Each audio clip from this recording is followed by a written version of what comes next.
उन्हाळ्यामध्ये असा दिसणारा मानगडचा परिसर आता काही असा दिसत होता. तर जय शिवशंभू मित्रांनो, पावसाचा वाढता जोर आणि सुरक्षितता म्हणून आम्ही सोपा ट्रेक असणारा किल्ले मानगडला जाण्याचं ठरवलं. सकाळी 11 वाजता मानगाववरून निघालोत आणि अर्ध्या तासात आम्ही निजामपूरला पोहोचलो. निजामपूरवरनं राईड घेतला आणि आम्ही थोड्याच वेळात मानगडच्या पायथ्यापाशी पोहोचलो. मानगडच्या पायथ्याशी आम्हाला युद्धामध्ये हुतात्मा झालेल्या सैन्यांची आठवण म्हणून बनवलेले विरगळ बघायला मिळाले. विरगळ बघून झाल्यानंतर किल्ल्याच्या वरती जाण्यासाठी आम्ही ट्रेक चालू केला. ट्रेक चालू केल्यानंतर एक 10 मिनिटाच्या अंतरानंतर आम्ही किल्ल्याची गडदेवता देवी विंजाई देवीच्या मंदिरापाशी येऊन पोहोचलो.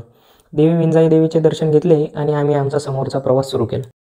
थोड्याच वेळात आम्हाला गडाचा गोमुखी महादरवाजा लागला. महादरवाजाचा हा दगडी भाग तुटून खाली पडला होता, ज्यावर कमळ म्हणजे लक्ष्मी आणि मासा म्हणजे विष्णू असे दर्शक शिल्प कोरण्यात आलेले होते. लाकडी वणका टाकून दरवाजा पूर्णपणे बंद करण्याची जागा आजही इथं सुस्थितीत आहे. महादरवाजाच्या डाव्या साईडला सातवाहनकालीन लेणी आणि शिवकाळातील धान्य कोठार आहे, ज्यामध्ये जवळपास 50 माणसे सहजच सामावू शकतात. तर महादरवाजाच्या उजव्या बाजूला हनुमान टाके आणि खांब टाके आहे. गडाच्या माथ्यावर आल्यानंतर सैनिकांच्या घराचे अवशेष आणि राजदरबाराचे अवशेष पाहायला मिळतात. पुरंदरच्या तहामध्ये महाराजांना औरंगजेबाला द्याव्या लागलेल्या 23 किल्ल्यामध्ये मानगडचाही समावेश होतो.